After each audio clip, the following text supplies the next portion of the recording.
Yes.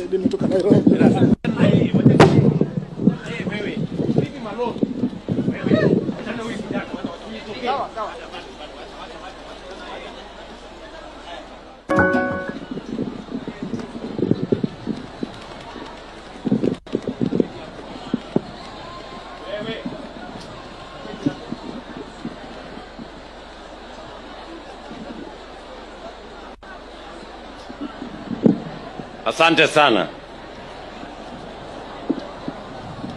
Huyo kijana hana shida. Nafikiri amejifunza kutoka Fikirini Jacobs kwamba nafasi ikipatikana asiipoteze.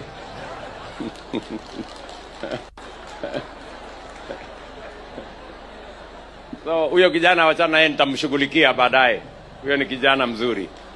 Yeye anatafuta pia bahati yake.